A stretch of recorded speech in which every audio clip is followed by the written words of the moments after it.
사람들은 저마다 자신의 목적을 가지고 살아가고 있습니다. 저는 상남교회 부목사로서 가장 큰 목적은 담임 목사님을 보필하여 교회를 잘 섬기고 교회가 더욱 하나님의 말씀으로 바로 설 수 있도록 돕는 것이 지금 당장 저의 목표이기도 합니다. 이처럼 인간이란 존재는 목적과 목표를 위해 달려가는 존재라고 할 수가 있죠.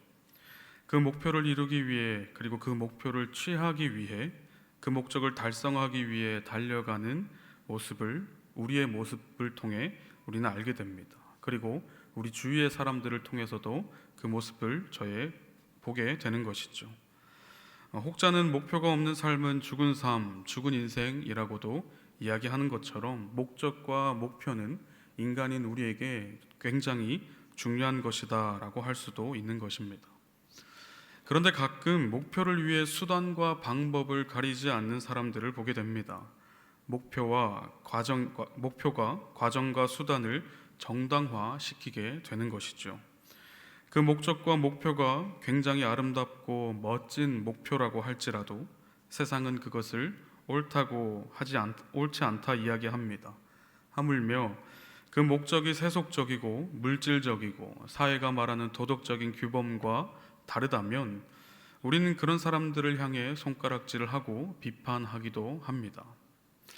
오늘 본문을 보면 목표와 목적을 위해 수단과 방법을 가리지 않는 사람이 나옵니다. 바로 삭개오죠. 그리고 우리는 삭개오를 보통 이렇게 기억하고 있습니다. 키가 작은 삭개오. 네, 삭개오는 키가 작습니다. 그리고 저도 키가 작습니다. 저희 가정에는 저와 저희 아내 이렇게 두 명으로 이루어져 있습니다. 그리고 제가 우리 가정에서 가장 장신입니다. 그렇게 크지 않은 키를 가지고 살다 보니까 조금은 불편할 때가 있습니다. 예를 들면 싱크대 선반 위에 가장 높은 칸은 저희 집은 다 비워져 있습니다. 그리고 옷장에서 이제 높은 것을 걸려고 하면 항상 저희는 이렇게 긴 장대를 가지고 이렇게 해서 꺼내는 그런 류의 불편함들이, 사소한 불편한 것들이 저희 집에는 존재합니다. 분명 불편할 때가 있지만 저는 불행하지는 않습니다. 적어도 제 키로 저의 인생을 누군가가 저를 평가하지는 않기 때문입니다. 그런데 오늘 본문의 삭개오는 아마 불행했던 것 같습니다. 성경에서 유일하게 키가 작다라는 표현이 있는 사람이죠. 그러한 점으로 볼 때 그의 키가 작다라는 그 정도는 그냥 단순히 저 정도로 작은 게 아니라 흔히 말해 난장이 혹은 외소증을 가지고 태어났다라고 보아야 하는 것이 옳겠습니다. 더군다나 삭개오가 살았던 당시 시대적 배경은 병이나 장애 혹은 불편한 몸을 가진 사람들을 있는 그대로 바라봐주는 시대가 아니었죠. 당시에는 본인의 죄 혹은 그의 부모의 죄로 인해 혹은 조상들의 죄로 인하여 장애를 갖고 혹은 불편한 몸을 가지고 태어났다라고 여겼던 시대입니다. 하나님의 저주를 받아 그렇게 되었다라고 생각했던 시대인 것이죠. 그런 시대에서 삭개오가 자라나면서 어떤 시선을 받으며 주위의 어떤 시선을 받으며 자라왔을까요? 그리고 삭개오가 어릴 때 자라오면서 과연 그는 어떤 이야기를 들으면서 자라왔을까요? 주위로부터 끊임없이 불편한 시선과 수군거림 속에서 자랐을 게 분명합니다. 하나님의 저주를 받은 자. 삭개오의 부모님은 어떠했을까요? 처음에는 사랑으로 삭개오를 대해주고 삭개오를 끊임없이 품었을 것입니다. 하지만 주위의 시선과 수군거림으로 인한 그 스트레스와 힘듦은 이 부모님들이 오롯이 감당해야 될 몫이었을 것이고, 그리고 그 스트레스는 아마 서로를 향해 뻗어 나갔을 것 같습니다.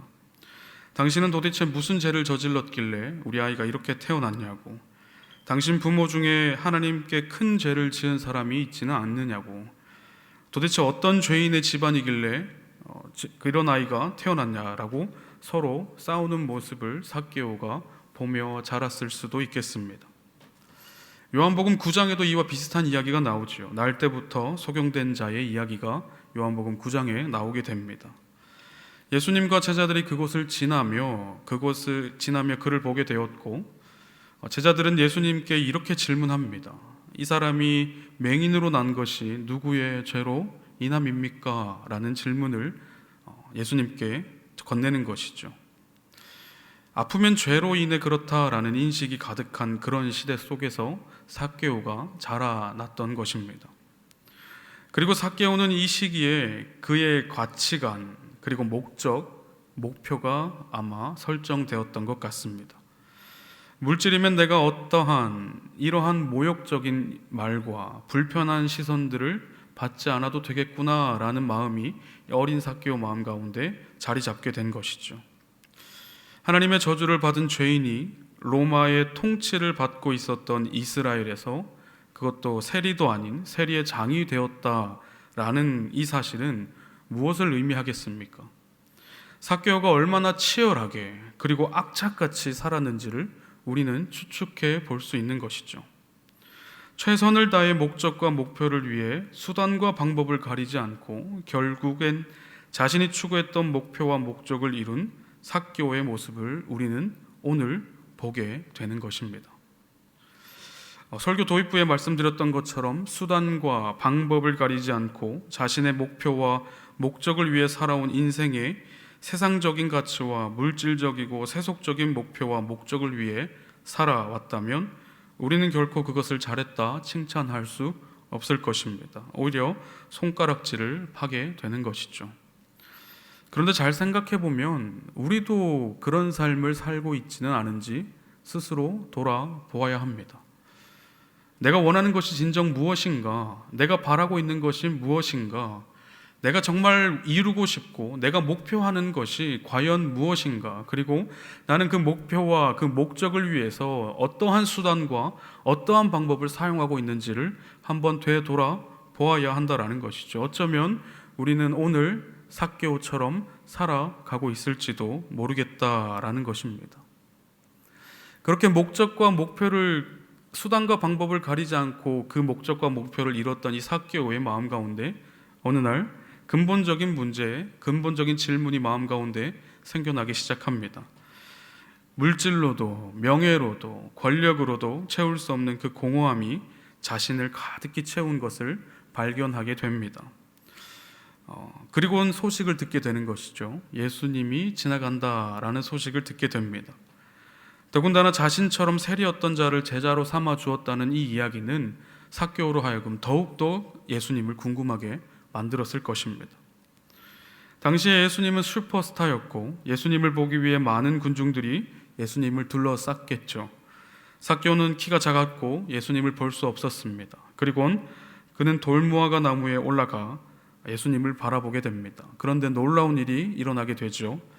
예수님이 그 돌무화과 나무 아래에 오셔서 삭개오를 부르시며 말씀하십니다. 삭개오야, 내려오라. 내가 오늘 너의 집에 유하여야겠다라고 말씀하신 것입니다. 이 이야기를 들은 삭개오의 반응은 어떻습니까? 기뻐하며 예수님을 영접하기 시작합니다. 그런데 우린 여기서 중요한 것을 한 가지 보아야 합니다. 바로 3절에 나타나 있는 삭개오의 마음가짐입니다. 우리 오늘 본문 3절을 한 번 더 같이 읽어보도록 하겠습니다. 본문 3절입니다. 시작. 그가 예수께서 어떠한 사람인가 보고자 하되 키가 작고 사람이 많아 할 수 없어. 여러분, 삭개오는 지금 예수님을 만나러 나간 것입니까? 보러 간 것입니까? 한 번 더 질문 드리겠습니다. 삭개오는 예수님을 만나러 나간 것입니까? 보러 나간 것입니까? 보러 나갔습니다. 예수님을 만나러 나간 것이 아니라 삭개오는 그저 자신의 궁금증을 해결하기 위해 예수님을 만나야겠다라는 마음이 아니라 예수님을 보러 나간 것이죠. 그저 자신의 눈에 예수님이 누군지 확인만 하면 되는 것이었습니다. 어떤 사람인지 확인만 하면 되는 것이었죠. 그런데 예수님께서는 삭개오를 만나 주십니다. 여러분, 이것이 복음입니다.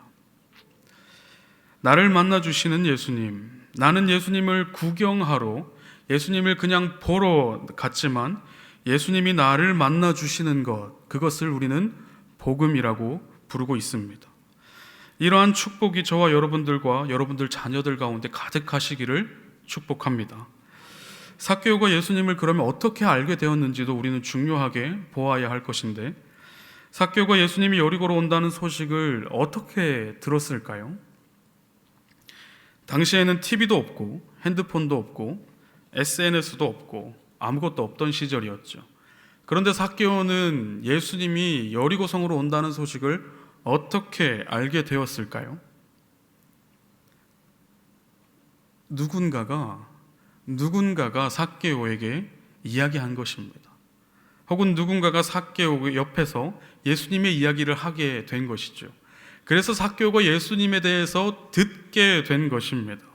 삭개오가 예수님에 대해서 듣자 삭개오 마음 가운데 예수님에 대한 궁금증이 피어나기 시작했고, 그래서 예수님을 보러 나가게 된 것입니다. 여러분, 우리 주위에 수많은 삭개오들이 존재하고 있습니다. 우리의 역할은 무엇입니까?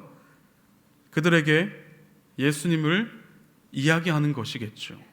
삭개오에게 아무도, 그 누구도 삭개오 근처에서 예수님을 이야기하지 않았다면 삭개오는 오늘 예수님을 보러 나가지 않았을 것입니다. 그러나 오늘 이 삭개오에게 이름 모를 누군가가 삭개오의 옆에서 예수님의 이야기를 전했고, 예수님의 이야기를 서로 하였고, 삭개오의 귀에 예수님이라는 단어가 그의 마음 가운데 들어가자 그가 예수님을 만나야겠다라는 그 마음이 삭개오 마음 가운데 일어나게 된 것이죠. 사랑하는 여러분, 우리의 역할은 무엇이겠습니까? 우리 주위에 있는 수많은 삭개오들 옆에서 우리는 누구를 이야기해야겠습니까? 우리는 수많은 삭개오들 옆에서 세상 이야기를 하고 있지는 않으십니까? 주식 이야기를 하고 있지는 않으십니까? 부동산 이야기를 하고 있지는 않으십니까? 아니요, 우리의 역할은 무엇입니까? 바로 삭개오 옆에서 예수님을 전하는 것이 바로 우리의 역할인 줄로 믿습니다. 감사하게도 우리 상남교회는 지금 행복축제를 진행하고 있습니다. 내 주위에 있는 수많은 삭개오들에게 예수님의 이야기를 전해줄 너무나도 좋은 기회를 놓치지 않으시기를 소망합니다. 우리가 전하고 그들이 예수님을 그저 보러 이곳에 올 때 예수님이 베스트들을 만나 주실 줄로 믿습니다. 아멘. 예수님께서 돌감나무 위에 있는 삭개오를 보시고 오늘 너의 집에 유하겠다라고 말씀하십니다. 그리고는 삭개오는 기쁨으로 예수님을 영접합니다. 그리고 대뜸 이런 고백을 하게 되는 것이죠. 우리 오늘 본문 8절을 한 번 더 읽어보도록 하겠습니다. 본문 8절입니다. 시작. 삭개오가 서서 주께 여짜오되 주여 보시옵소서, 내 소유의 절반을 가난한 자들에게 주겠사오며 만일 누군가의 것을 아멘. 이 고백은 어떤 의미의 고백으로 들리십니까? 자신이 평생으로 목표와 목적으로 설정했던 그 돈을, 그 물질을 내려놓겠다라는 고백입니다. 예수님을 만난 후 삭개오는 알게 된 것이죠. 그의 마음 가운데 알 수 없는 공허함과 허전함을 채울 수 있는 무언가가 바로 예수님이었구나, 바로 복음이었구나 라는 것을 알고 깨닫게 된 것입니다. 우리는 이미 우리의 삶의 주인이 예수님이시고 우리의 목적이 예수 그리스도로 고백한 사람들입니다. 그런데 아쉽게도 우리에게 이 삭개오와 같은 행함은 보이지 않습니다. 삭개오처럼 우리의 전 재산을 팔아 하나님께 드려야 된다라는 이야기를 드리고 싶은 것이 아닙니다. 목적이 바뀐 삶은, 목표가 바뀐 사람의 인생은 삶의 모습이 바뀌어야 한다라는 것입니다. 사도행전 9장에 예수님을 믿는 사람들을 잡아 죽이러 가던 사울이 예수님과의 강렬한 만남 이후에 그의 인생이, 그의 삶이 완전히 뒤바뀌어진 것처럼 우리에게도 그런 삶의 변화가 있어야 한다라는 것입니다. 저는 군대를 가는 대신 방위산업체의 특례병으로 3년 반 정도 일한 경험이 있습니다. 3년 6개월간 군대를 다녀오신 분들에게는 비할 바 아니겠지만 굉장히 저 스스로는 힘들게 일을 했습니다. 그 3년간 제가 가장 힘들었던 것이 무엇이었을까요? 너무나도 적은 월급이 저를 가장 힘들게 했었을까요? 아니면 3교대로 돌아가면서 정말 극한으로 몰아붙이던 그 회사 생활이 저를 힘들게 만들었을까요?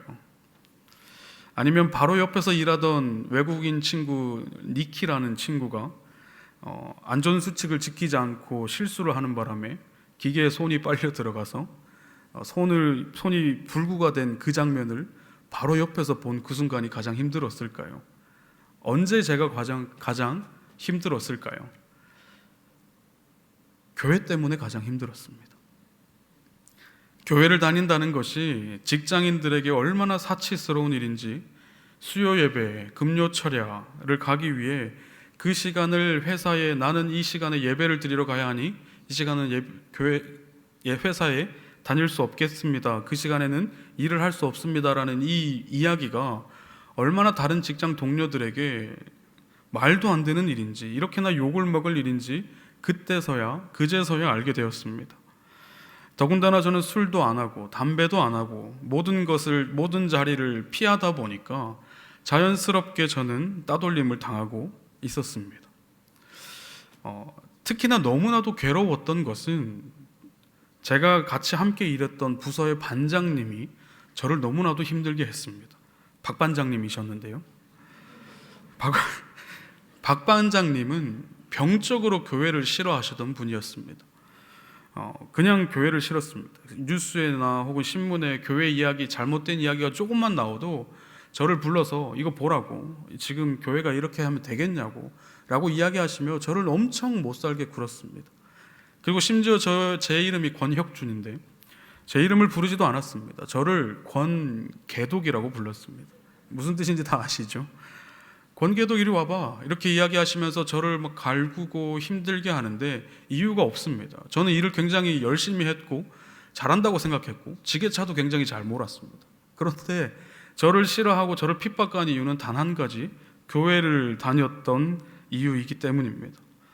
그리고 나서 이제 특례병 생활이 끝내고 나서 다시 신학생으로 3학년으로 복학을 하고 이제 다시 열심히 학업에 매진을 하고 있던 중에 박 반장님한테 전화가 왔습니다. 제가 그분이 너무 싫어서 차마 욕은 할 수 없고 전 핸드폰에다가 이제 쓰레기통이라고 저장을 했었습니다.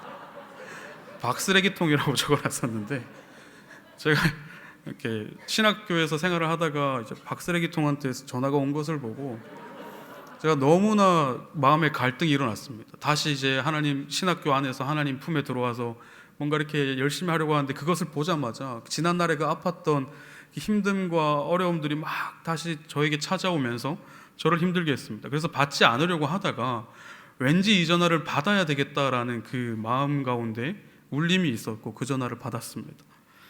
그리고 그 전화번호를 받고 나서 그 수화기 건너편에서 저를 부르던 소리가 들렸는데 저를 뭐라고 불렀을까요? 개독이라고 불렀을까요?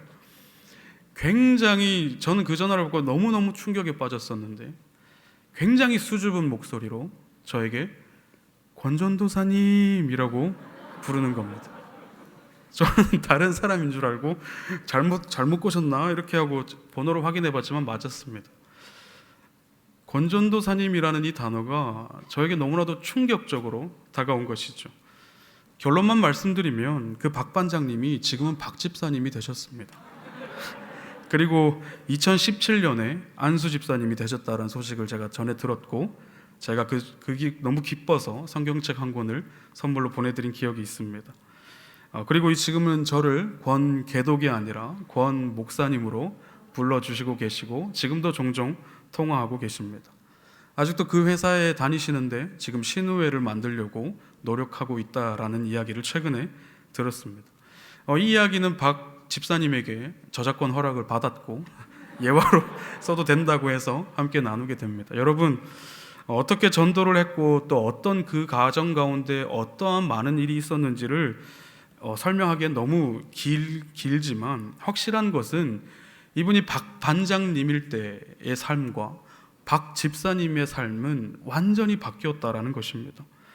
사개오가 인생을 바꾸었던 것처럼 박 반장님이 박 집사님으로 삶을 바뀐 것이 우리의 가운데 있어야 된다라는 것이죠. 박 집사님으로 삶이 바뀐 것처럼 예수님을 구주로 믿는 삶으로 바꾸어 내시는 저와 여러분 되시기를 소망합니다. 말씀을 맺으려고 합니다. 삭개오는 평생에 걸쳐 작은 키 때문에 죄인 취급을 받으며 살아왔습니다. 그의 마음 가운데 어떤 마음이 있었을까요? 내가 키가 조금만 더 컸으면 이런 대우를 받지는 않았을 텐데, 부모님도 나를 사랑하고 내 주위에 많은 사람들이 나를 사랑하며 내가 살았을 텐데 라고 하며 그 키를 문제 삼지 않았을까요? 그는 평생에 걸쳐서 그 키를 가지고 힘들어했던 사람입니다. 결론부터 이야기해보면, 여러분, 예수님이 이 삭개오를 만나시고 나서 삭개오의 키가 어떻게 됐는지 아십니까? 놀랍게도 그대로였습니다. 삭개오가 키가 커지지 않았습니다. 여러분, 삭개오는 무엇 때문에 힘들어하는 사람이었습니까? 작은 키 때문에 힘들어했던 사람입니다. 그런데 예수님께서 삭개오를 만나고 그가 가장 힘들어했고 가장 아파했던 그 문제를 하나님께서 해결해 주시지 않은 것이죠. 예수님께서 이 삭개오의 아픔을 고쳐주시지 않은 것입니다.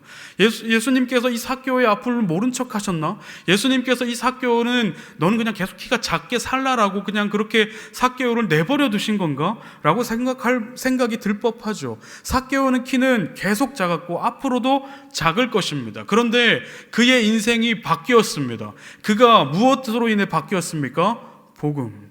예수님 때문에 더 이상 작은 키가 문제되지 않은 삶으로 바뀌게 되었다라는 것이죠. 사랑하는 여러분, 여러분들 앞날에, 여러분들 앞에, 여러분들 가정에, 여러분들 자녀들의 앞길에 문제가 있으십니까? 그리고 하나님께 끊임없이 내가 기도하고 끊임없이 하나님께 그 문제를 놓고 기도하고 매달렸음에도 불구하고 문제가 그대로일 때가 있습니다. 그럴 때 우리는 어떻게 합니까? 하나님을 원망하죠. 하나님 도대체 왜 내 앞에 이 문제를 해결해 주시지 않습니까? 하나님 도대체 왜 이 아픔을 우리 가정에서 건져주시지 않으십니까? 왜 그대로 예수님께서 그냥 우리를 내팽개쳐 놓으신 것처럼 그대로 문제를 놔두시는 겁니까? 라고 우리는 그렇게 기도합니다.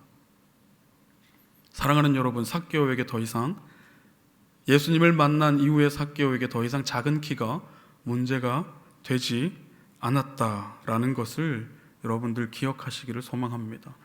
여러분들 인생 앞에 한 걸음 한 걸음 걸어가실 때마다 내 앞에 문제가 있지만, 여전히 내 앞에 문제가 존재하지만 그럼에도 불구하고 나는 예수님으로 인하여 새롭게 바뀌어진 삶으로, 새롭게 바뀐 인생이므로 나는 이 문제가 더 이상 나에게 문제가 되지 않는다라는 그 믿음이 저와 여러분 삶 가운데 가득하시기를 소망합니다.